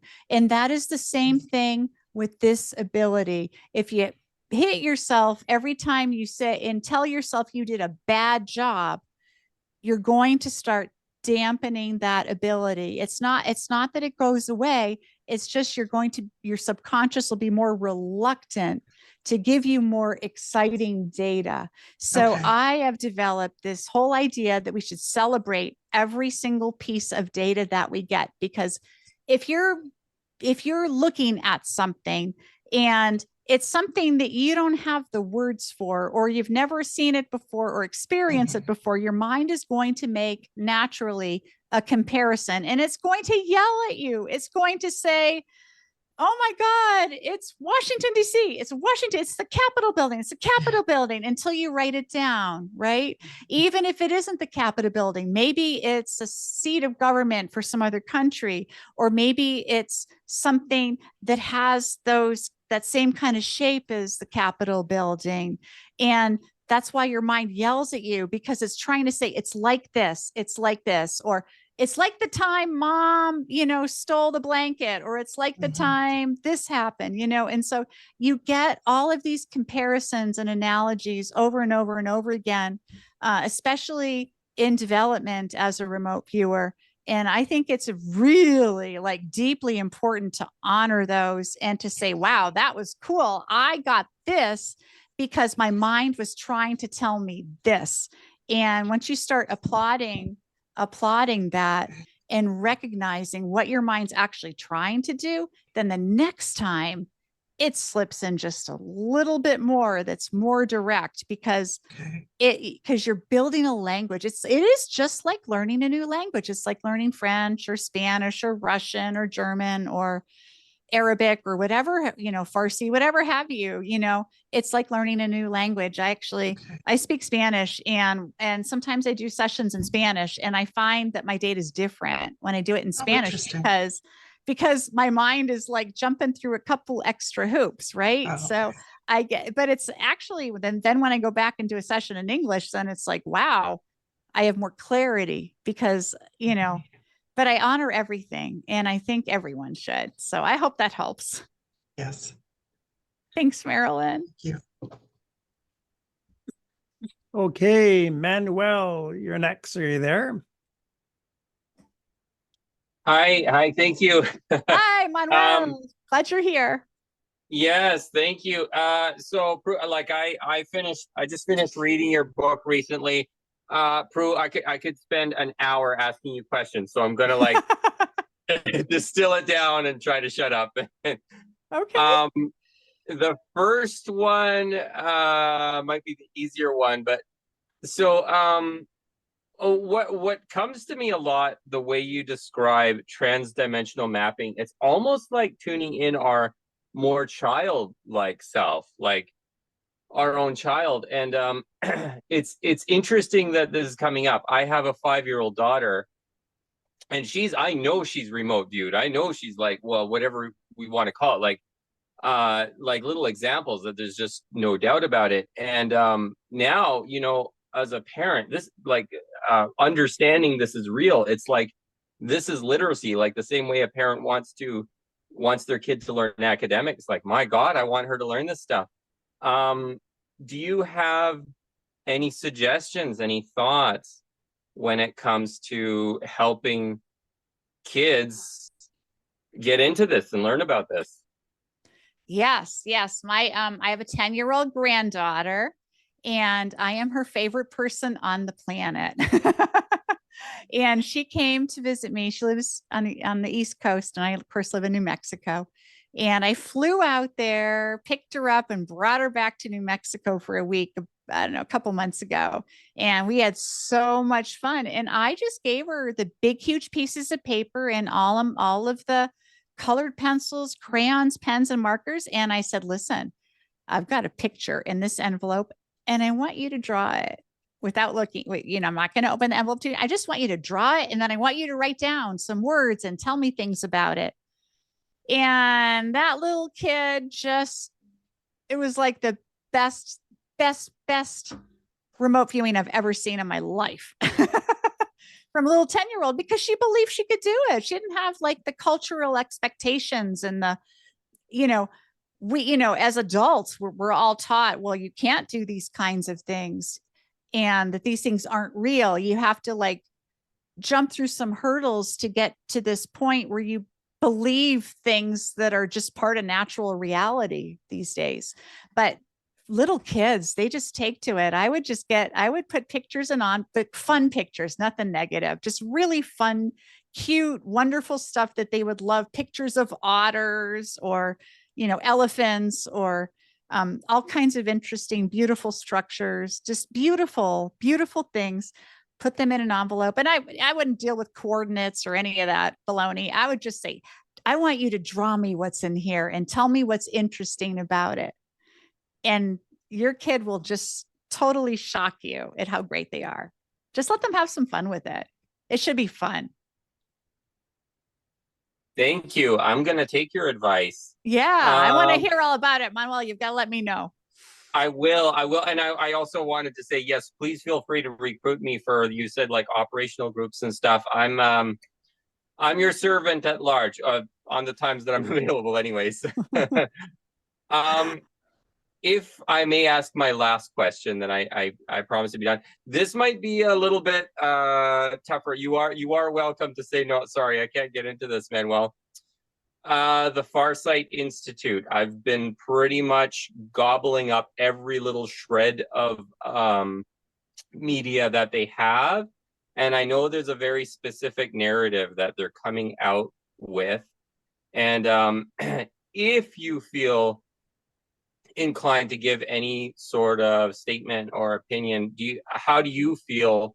Like very fully aligned? Any wavering thoughts on it? So just anything that you want to say. That's it. Oh, do you mean like the prison planet scenario and soul traps and all that stuff? I And think death traps and all of that, correct? it's a bunch of baloney. If Noted. you want my honest opinion, I think now, I used to work at Farsight. I knew Courtney really well, and I'm not trying to say anything negative about them, but if you look at the tasking that they're giving themselves, it has a lot of expectations in it. They're asking the viewers to look at the prison planet scenario. If I asked any of you to remote view Santa Claus, you're going to get a fat, jolly man in a red suit. It's just how it is. And so when you look, if you really want to find out the truth about something that you don't know, you have to be very careful in how you set up the tasking so that the viewer doesn't get like, a mythology or some expectation, but they get what's really there. And I think Farsight's failing in that manner. I've looked at all the same kinds of questions, like what are the biggest secrets in the world? And what's the truth about, life on earth? What is our spiritual development after we die? All these kinds of things. And I've never, ever, ever once gotten anything akin to a prison planet or soul traps or anything like that. I just get a really beautiful future for humanity where we're learning more and more about ourselves, a lot of self-introspection, and we have opportunities to become more than what we are today. We're on an evolutionary, beautiful journey, and my future just looks incredibly positive, and I think it does for everybody else too. So that's my answer to that. Thank you very much. Yeah, thanks, Manuel. I appreciate you. Okay, so Adele is next.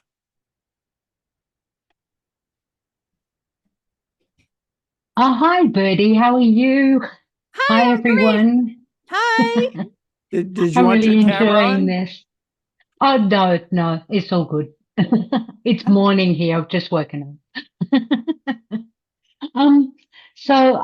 Like I feel like I'm probably jumping over things a bit here, but it's just where I am within my remote viewing journey.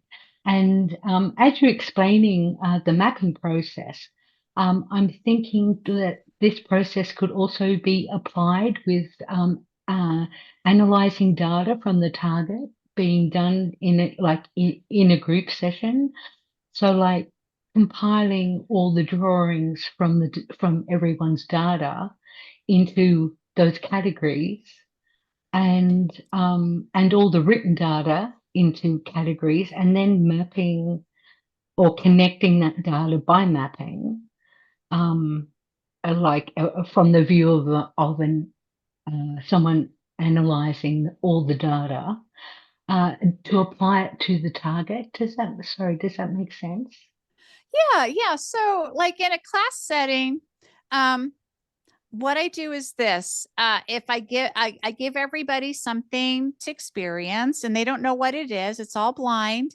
And then after they're done with their work, I have them get together and they have to do an analysis first. They have to compare each other's work, and then they come up with all the similarities, and it always blows them away when I then reveal what it is, because they've essentially told me what it is by their analysis. It absolutely works. And then the next one they do, they'll get things that relate to each other, but it's completely different from the one before. And, it's amazing. I think that's a good way to teach, because it enables students to understand how to recognize the data in each other's work. But yeah, you can absolutely do that.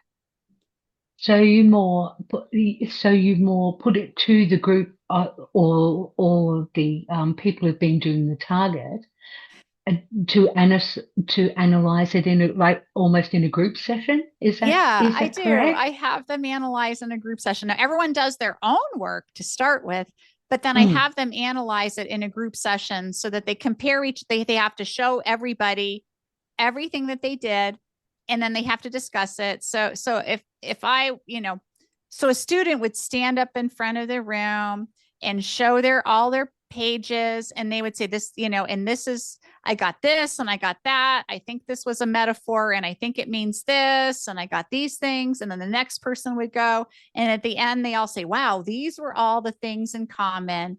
These were all the themes in common. These are all the concepts in common. And then I'll let everybody know what it is. And it's always just so much fun because they're always 100% right. It's so cool. Yeah. Yeah. No, that's great. I know. Yeah. I just thought that I'm analyzing some of the data at the moment. I'm just using words and transcripts to gather words and then put them into categories. But to put the entire sessions as a mapping session, I like to try and do it like that. Might be something that would give such a bigger definition of the target, and especially with the drawings too, to explain everything, or really a really broad picture of what the target is. Operational work, you always want a number of different people that have different skill sets. I mean, I always say that there's three broad groups of remote viewers. There's visual remote viewers, there's conceptual remote viewers, and there are emotional remote viewers. Visual remote viewers tend to get a lot of visual imagery, draw beautiful sketches. Conceptual remote viewers know what's going on, know what's happening, understand the importance of what's happening. Emotional remote viewers understand what people are feeling, or animals or beings or what have you. They get the emotional component of what's happening. And you need all three to really do a full analysis if you're doing some kind of operational work. So I think everyone brings something new to the table, and it's really cool when you put it all together. Yeah, absolutely. Thank you so much. Thank you. Thank you. Okay, next we got John and then Chris. Am I on? Hello? Yeah. Hey, John. Hey, this is great. Let's see.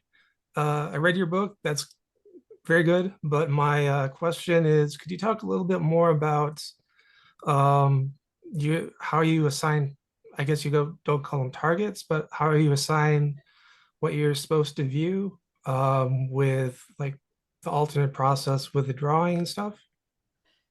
Yeah. So, I mean, if you want someone to experience, so say I give people photographs, I give people written cues, so that they have that experience. Cause I don't think you're ever viewing a photograph. I think you're actually there at the time the photo is taken. Right. So if I'm going to give somebody something, I will come up with the photo or the cue, and I may give them the random numbers, or I might just tell them, I've got something specific for you to view. I might assign a random word to it and just say, let's call it this. Because, when in operational work, the way I do it is I come up with a name for the operation. So it'll be some code name. So say we'll call it Coyote. This is the Coyote project, because you never want to tell the group what the project is until the project's over, because you don't want them to be running, be thinking about it. You want them to just kind of go in fresh and free and get the relevant information. So I might tell them, okay, this is Coyote. So this one's Coyote 1. Next one's Coyote 2. Next one's Coyote 3. And then I know what they are. I'll write down the cues. I don't know. Am I answering your question? I'm not sure. No. Yeah. You're answering the question. Yeah. It's just like traditional remote viewing. You come up with what you want it to be, but you have to be really careful in the language. I have a way of, I'm going to do a whole lecture on coming up with the cues. So, writing non-leading cues so that you get the most out of what you're looking at. Yeah. Earlier in the discussion, I thought you mentioned in passing something about people instead of having a symbol. Yes. So I guess my question was more about that. What's that about? Yeah. I'll cover that probably the next lecture because I'm going to like do something with that in the next one. But so for people that I'm working with, I like for them to come up with their own symbol, just something they can draw very quickly and easily that they associate with themselves, something that's meaningful for themselves. So like a sigil of some sort, you know, some kind of symbol or sigil. And that's uniquely their own. And I have them always start with that because that tells them it's a psychological tool. It tells them, okay, I'm going to get into this process now. And this is my cue that I'm going to have an amazing experience. So that's how we start. We start with our sigils. And, you know, so maybe for someone, it might be a spiral, someone it might be a star, somebody, you know, I mean, it could be anything that means something to you. And that's how we start. We don't use the random numbers once, you know, after a couple of days. At the beginning, I always have the students use the random numbers at the beginning, just to as a means of honoring our history and this, where we came from. And then once they know what all this, what it all feels like, what the signal line feels like, what it feels like to turn your attention to the data, then we can move on to like our personal symbol. And then that's always how you start. And it's like counting down before you start a music lesson or anything else like that. It's just a psychological tool that gets you right in the mode. Great, thank you. Yeah, thank you. Okay, Chris, you're on. Good evening, everybody. Hey, Chris. Hey, everybody. How's it going? So we're running a little bit towards 10. I'm going to give you like kind of the short question. Like when I'm analyzing data from a project and I want to use like the mapping, how do I make sure it's not being like looking like it's retrofitted? You know, people say, oh, you're retrofitting. You're just making the feedback match you're trying to make it match. I mean, because maybe in some cases it might be, but like whenever I've done it, anyway, that's the question. But yeah. So do you mean after the fact, like after everything's done and you find out what it was, and then you? Yeah, like when I'm gonna do like a report, like an analysis report with all the sessions, and I want to say, okay, like this matches this, but it's not like exact, but it's maybe metaphorical. So, because I don't want people to say, oh, you're retrofitting, because I got one coming up that I'm working on. And yeah. Well, you need to ignore the people that are saying that you're retrofitting. I've had to ignore so much. Actually, honestly, taking 20 years off of the public field was, honest to God, the best thing I could have done, because I wouldn't be where I am today if I stayed in the field. I would have been stuck in my old patterns and stuck listening to other people and other people coming down on me. I mean, people came down on me for just changing some of the language along way back when. And now I'm doing things way different. This is just what we looked at tonight. It's just the very beginning. Wait till you see the next stuff. And I've just decided, you know, all of those people, they can say whatever they want, but I'm doing it my way. I know that this is real. I know that when I get something that's a metaphor, I mean, I can recognize it as metaphor now. And now my students are totally seeing when it's a metaphor, like in the middle of the session. That's the important time. They can see it in the middle and even mark it on their work that, wow, I think this is a metaphor for this, or this is symbolic of this. It's powerful, powerful stuff. So I think you just lean into it and ignore everybody who says you're retrofitting. They're wrong. You're right, and they are wrong. That is my 100% opinion. Right. If that makes sense. Because I know if I'm confident with the answer, it's kind of like arguing in a debate. If you're confident in the answer, there maybe not be a right answer, but you're confident. That's right. That's right. You have to honor what you get. And you're the only person on this planet who can tell me why you in particular got what you did. That's like part of this whole process, is that it's so individualistic. There's so many, only you can tell me why you got what you did. That's why this whole process of self-deconstruction is so important, because if you can't tell me why you got something, I can't tell why you got something. So I honor what people say about their data. I believe them. Thank you. Yeah. Thanks, Chris. Okay, Kathleen's on next, and then Orion.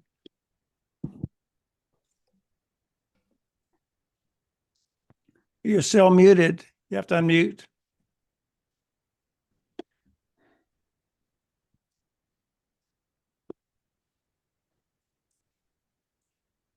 Unmuted. Okay, now I'm unmuted. That was actually a perfect segue, Birdie, because I have a cute little quip. Yeah. Another question about having that personal symbolic language. Yes. That's the way I have thought ever since I've been a child, which was a pretty long time ago now. Yeah. And probably about 30, 35 years ago, I was playing Trivial Pursuit and I ended up in the center circle. Everybody was trying to figure out a question to give me. Yeah. They decided to give me a sports question because I'm a historian. So I could handle, a bunch of those questions, but knew nothing of sports. They gave me a question and it ended up being about an old sports figure. And two pictures flashed in my head, Bobby Kennedy and Indiana Jones. And the answer was, and I said, Bobby Jones. And that was the answer. It's about some old golfer. And I ended up winning the game.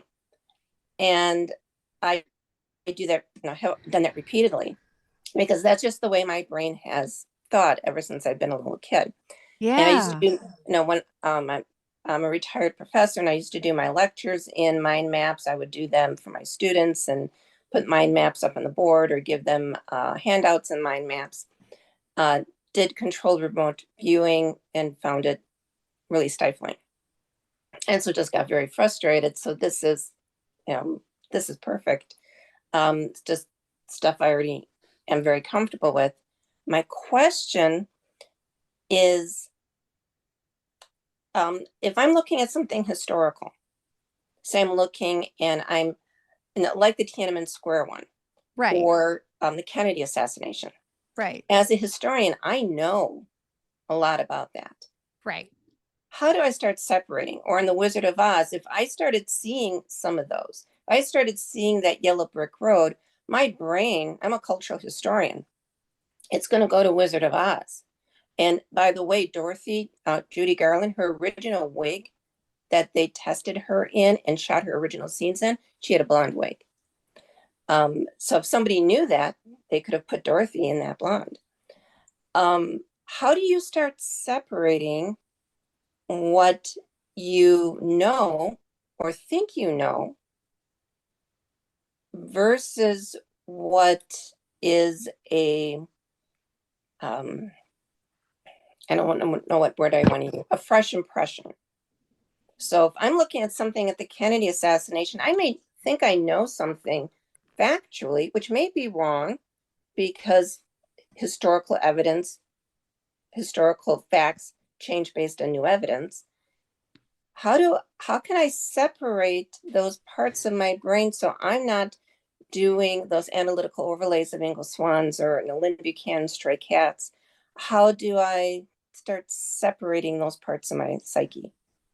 Well, you get them all out on the page. Everything that you think, you get them all out on the page. And then you start drawing connections. It's the connections that help you to understand what's layered data and what's more direct data. So if you get, say it's the Kennedy assassination and you're getting, you got the grassy knoll, you've got Kennedy and Jackie O riding along in the car or whatever, but you realize what it is, right? Because it's like Tiananmen Square. I knew what it was. Right. After I got the guy in front of the tanks, it's like, well, it's clear what this is. But then I also wasn't sure because it could have been, maybe it was some other event that had a lot of strong similarities or some event I never even heard of. And so what you have to do is you have to start drawing the connections. So if you get a car with the people in it and you get a gunman, you draw a connection between the gunman and the car and ask yourself, as you draw that connection, what's the connection? How is this gunman related to the people in the car? And then you'll get the idea whether it's an assassination or whether it's someone who's watching it or what have you. So it's those connections and those relationships that help break down those metaphors or those storylines or confirm them if it is what it is. And then there's more techniques that I haven't gotten into yet because it's the next level. So I will get into those. There are other things you can do, but that's the first thing you can do is to start drawing connections, especially between concepts that you get and physical things that you get. You get that there's a sense of something's running or energetic or whatever. Figure out, well, how does the energy relate to the structure? How, yeah, that makes it. It really works. I swear it works. Right. Well, my does that simultaneously. I actually start thinking connections almost literally at the same moment I'm getting impression. It's holistic. Yeah. They're not separate as much as it's a whole. Right. It's the whole holistic scene. And so it's always hard when it's something I'm getting a really strong intellectual cognitive sense on and separating that. So anyways, it could just be issues of practice or just trying to find a technique for myself that works. Right. Yeah. Well, you got to try the mapping out, and I want you to let me know what you think.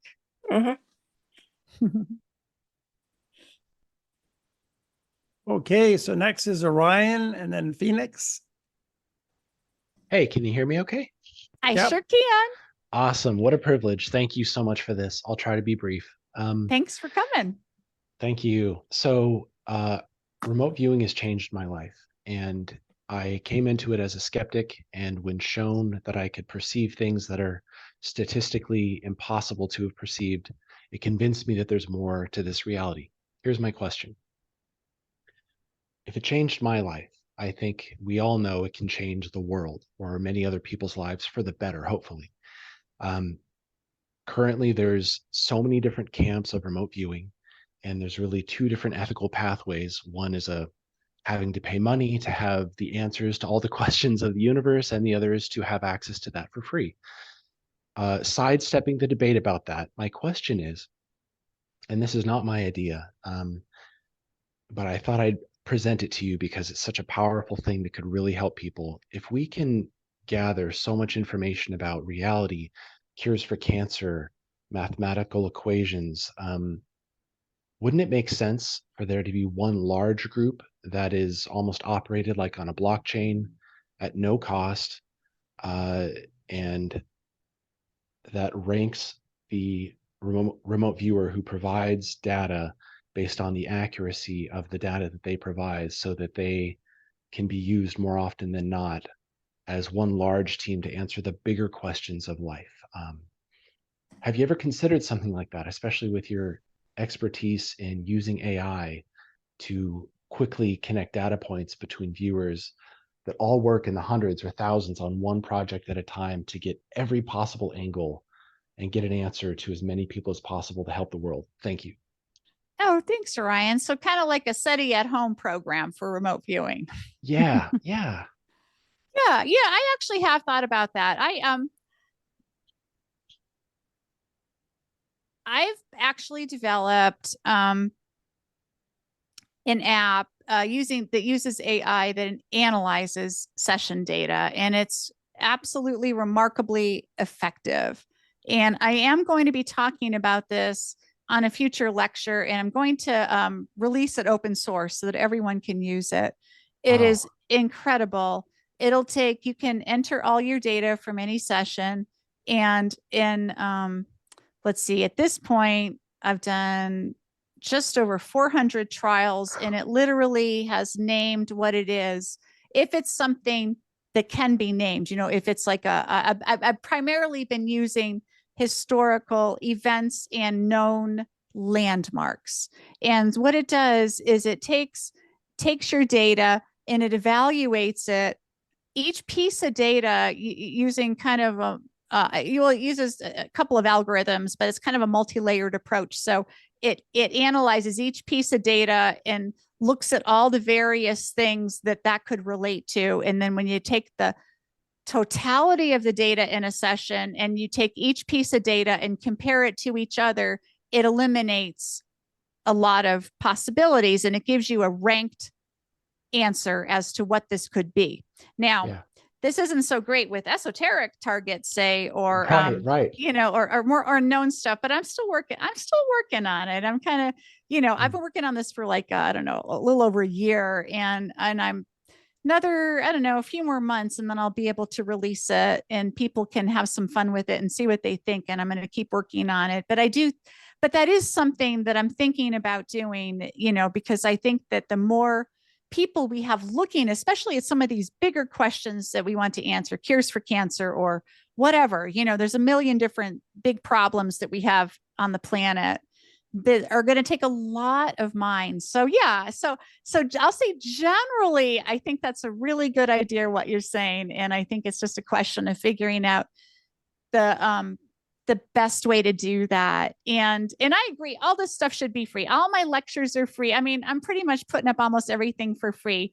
The classes that I teach, I do charge way less than anyone else does, and it only covers my costs. So I'm not making any money on it, just so people know. I'm just doing this because I think it's super, super, super important.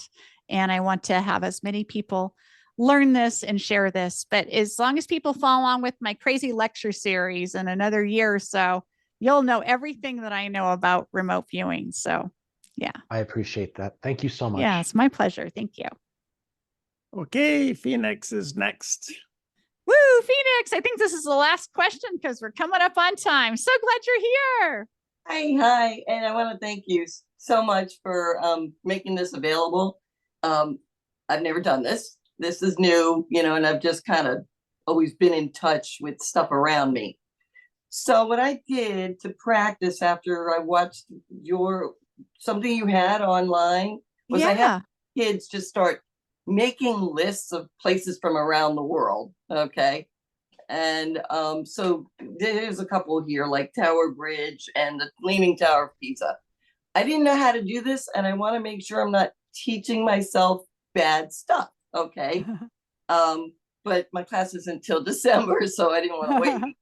So what, for instance, so what I did, how I checked to see if I'm right or got stuff that's relevant, is then I go on the internet. So obviously I'm only going to get pictures of what tourists took. So for instance, you see this little guy here? I saw this Italian guy at the Leaning Tower of Pisa. Okay. And then I saw like a wagon, and it turned out there was a wagon being pulled by goats or something. So I don't know these things are there. Apparently tourists saw them when they were there, and then they uploaded them to the internet. My question is, my kids are just naming places, and the agreement is that after I remote view it, I will then go to the internet, and what pictures I find will be my verification. So I guess in a way I'm using precognition, because somewhere the quantum knows I'm going to go here to find the pictures. So when I see this Italian guy who actually showed up on the internet, when I look, that's like a feedback, right? I mean, is that, I'm not teaching myself something bad, am I? Am I doing it that way? No, you're doing great. You're doing great. It's like, okay, so the No Country for Old Men filming one that I did, and it was a photo. It was a photo of, you know, the Javier Bardem and then one of the Coen brothers, and they're sitting there just standing looking at each other. But I drew the whole plaza. They were standing on that plaza. I mean, I wasn't looking at the photo. I was experiencing everything happening there, them standing there in this big, huge expanse, all the trees. There's a gazebo there. There's the haunted hotel. There's a Catholic church. There's all these other buildings, everything I drew. And I mean, and I know all that stuff, sir, because I used to live there and I was in that movie. So all that stuff, you know, I knew was there. So I was able to kind of self-reference after the fact, and it's like, oh my gosh, that's what all these things are. But you actually experience everything that's there in its totality. And yeah, so you are not doing anything wrong. You're doing an amazing job, and keep it up. Okay, thanks. Yeah, actually, I never knew that there was an engine room or a glass floor on the Tower Bridge until I saw it. So thank you, because this is so much fun. It's like the best thing you can ever do. I love it so much. All right. Okay, so I'll just keep this until I get to take your class. Thanks, Phoenix. I really appreciate you. And a super special thank you to Brian for being my co-host here and handling all the Q&A. I really appreciate you, Brian. You're the best. Sure, I've enjoyed it. Yeah. So are we done? It's 7 minutes after the hour. Yeah, we made it through 2 hours, gang. I really appreciate everyone being here. Everybody join me on October 20th for Global Disclosure Day. This is something that ABQ UFOs, my UFO group, is co-sponsoring with the New Paradigm Institute, which is Daniel Sheehan's institute. And we are having this amazing live stream with Lou Elizondo, Danny Sheehan, Ross Coulthard, a whole bunch of other famous people. And I'm speaking too. God knows why they wanted me, but I'll be on there too. So check it out. And if you guys want to learn more about all this crazy stuff, go to norivets.com, NORIVETS.com, or go to abqufos.com to learn more about my UFO group. I love you all so much. And We I'll should put open this our mics online. and have an applause. Have an Yeah, applause for Birdie. woo! Thank you.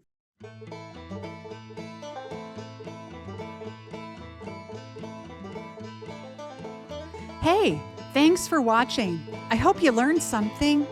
Please join me at norivets.com for more information on transdimensional mapping and remote viewing.